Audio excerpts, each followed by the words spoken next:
Hello guys, welcome to my channel. পুরীতে বাঙালিরা সবাই আসা যাওয়া করে, কিন্তু অনেক কিছুই কিন্তু আমরা জানি না। মানে কিভাবে খুব সহজভাবে মন্দিরে আসতে পারবেন, মানে অনেক টাকা খরচ না করে কিভাবে পুজো দিতে পারবেন, পান্ডা ছাড়া কিভাবে পুজো দিতে পারবেন, কিছু বিষয় কিন্তু আমরা জানি না। বারে বারে আসা সত্ত্বেও কিন্তু আমরা অনেক সময় ঠকে যাই। তো এটা যাতে ঠকতে না হয় সেই জন্যই কিন্তু মূল উদ্দেশ্যই আমার আজকের ভিডিও করা। আমি কিছু তথ্য দেবো এই ভিডিওতে, যেটা আপনারা কিভাবে খুব সহজে পুজো দিতে পারবেন, কিংবা খুব সহজে যে কোনো হোটেল থেকে কিভাবে পুরীর মন্দিরে পৌঁছে যেতে পারবেন, কিংবা যে সাইট সিনগুলো আছে যাতে না ঠকে কিভাবে আপনারা সবগুলো ঠিকঠাক খুব ভালো মতো শান্তিতে দেখতে পারবেন, সেটা নিয়েই কিন্তু আজকের ভিডিও। পুরীতে আসা মানেই আপনি প্রকৃতির কাছাকাছি এলেন, সমুদ্রের আনন্দ উপভোগ করলেন, সঙ্গে তীর্থ করাও হলো। অর্থাৎ জগন্নাথ দেবকে দর্শন করতে হবে। কিন্তু জগন্নাথ দেবকে দর্শন করতে অর্থাৎ পুরীর মন্দিরে যাওয়ার সময় কিন্তু অটো চালকেরা অনেক বেশি পয়সা চায়। কেউ 100 টাকা, কেউ 150 টাকা, কেউ 200 টাকা, যে যা পারছে নিচ্ছে। আপনাকে আমি একটা রাস্তা বলে দিচ্ছি, সেই রাস্তা ধরে যদি আপনারা যান তাহলে কিন্তু মোটামুটি 10 থেকে 12 মিনিট হাঁটলেই কিন্তু পৌঁছে যাবেন পুরীর মন্দিরে। আমরা এখন হেঁটে হেঁটে মন্দিরের দিকে যাচ্ছি। সকালবেলা মন্দিরের কেমন পরিবেশ থাকে সেটাও দেখাবো, আর সন্ধ্যেবেলা যে মন্দিরের একটা আলাদা সৌন্দর্য, যে সন্ধ্যা আরতির সময় যে সৌন্দর্যটা, সেটাও কিন্তু এই ভিডিওতেই আপনারা দেখতে পাবেন। স্বর্গদ্বার আপনারা সকলেই চেনেন। স্বর্গদ্বার ক্রস করে জাস্ট 2 মিনিট পর দেখবেন চৈতন্যদেবের একটি মূর্তি আছে। সেই চৈতন্যদেবের মূর্তির বাদিক দিয়ে যদি সোজা আপনি চলে যান, পৌঁছে যাবেন পুরীর মন্দিরে। আর অনেকেই আছেন হয়তো একেবারে গর্ভগৃহে গিয়ে জগন্নাথ দেবকে দর্শন করতে পারছেন না, সেক্ষেত্রেও কিন্তু এখানে একটা অপশান আছে, যেটা কিন্তু সম্পূর্ণ আমার অজানা ছিল। খুব সুন্দরভাবে সামনে থেকে জগন্নাথ দেবকে কীভাবে দর্শন করবেন সেইটাও কিন্তু থাকছে আজকের ভিডিওতে। তাহলে চলুন ভিডিওটা দেখতে থাকুন। আমি চলে এসেছি একেবারে গেটের সামনে। এখানে 4টে গেট আছে, উত্তর, দক্ষিণ, পূর্ব, পশ্চিম দুয়ার।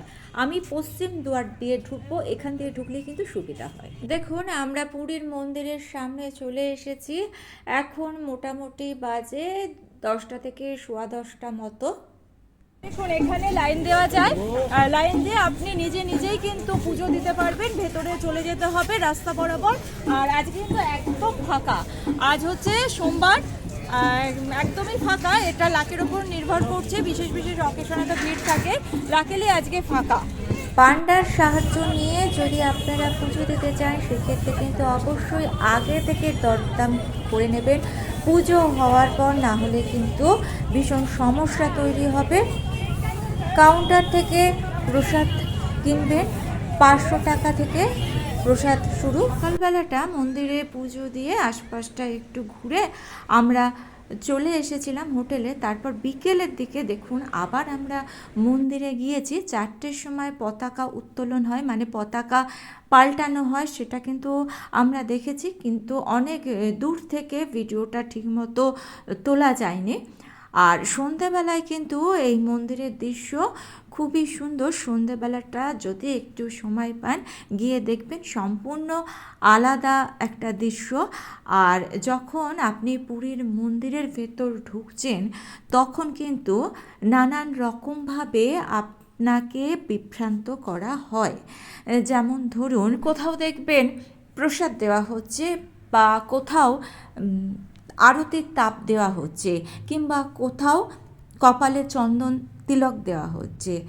আপনার যদি মন না চায়, আপনি কিন্তু সেসব জায়গায় যাবেন না।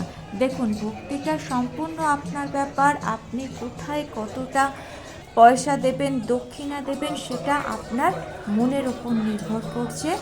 তাই অযথা যদি আপনি গিয়ে দাঁড়িয়ে পড়েন, ভাবলেন একটা তিলক নিয়ে নেব, সেক্ষেত্রে কিন্তু আপনার কাছে দক্ষিণা চাইতেই পারে। আপনার হয়তো মন চাইছে না, আপনার হয়তো সামর্থ্য নেই, সেখানে একটা অকারণে তর্ক বিতর্কের কারণ হবে। আর কারোর থেকে বাজে কথা শোনার তো কোনো দরকারই নেই।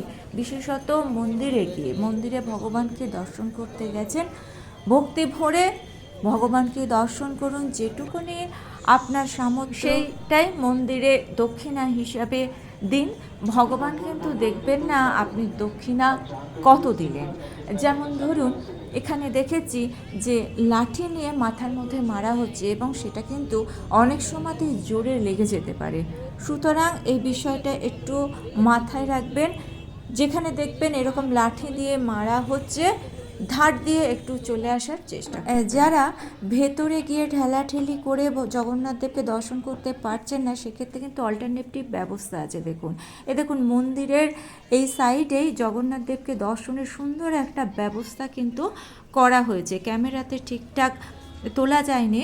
আপনি পশ্চিম দ্বার দিয়ে যখন যাচ্ছেন একটু পেছনের দিকে যাবেন, দেখবেন ওখানে কিন্তু জগন্নাথ দেবের একটা মূর্তি দূর থেকে দেখা যায়। ওটা একটি অল্টারনেটিভ ব্যবস্থা, এটা আমিও জানতাম না। আসলে যেটা শুনলাম সেটা হচ্ছে যে যারা হিন্দু নন কিন্তু জগন্নাথ দেবের ভক্ত, সেক্ষেত্রে তারা যেহেতু মন্দিরে প্রবেশ করতে পারেন না, তাই তাদের জন্য মন্দির কর্তৃপক্ষ কিন্তু একটি অল্টারনেটিভ ব্যবস্থা করেছেন। আর সেটা আপনিও দূর থেকে দর্শন করতে পারবেন। এবং এখানেও কিন্তু জগন্নাথ দেবের নিত্য পুজো হয়, অর্থাৎ আসল জগন্নাথ দেবকে যেভাবে ভোগ দেওয়া হয়, যা যা করা হয়, সন্ধ্যা আরতি করা হয়, এখানে কিন্তু সেগুলি হয়। সন্ধেবেলার দিকটা মিস করবেন না। যদি আপনারা মহাপ্রসাদ নিতে চান সেক্ষেত্রে কিন্তু কাউন্টার থেকেই নেবেন।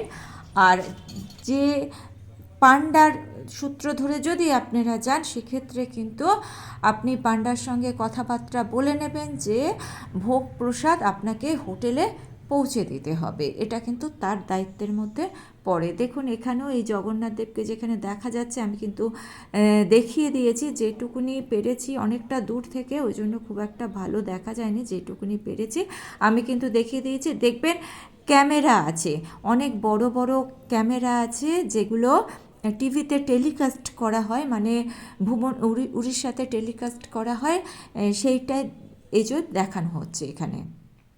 এটা আমার জানা ছিল না, আমি এটা জেনেছি এবং আমি কিন্তু জগন্নাথ দেবকে ভেতরে গিয়েও দর্শন করেছি আর বাইরে থেকেও ভালো মতো দর্শন করেছি। আশা করছি কিছু ইনফরমেশন আপনাদেরকে দিতে পারলাম। যদি আপনাদের ভালো লেগে থাকে ভিডিওটা লাইক করে দেবেন আর চ্যানেলটাকে সাবস্ক্রাইব করে আমার পাশে থাকবেন।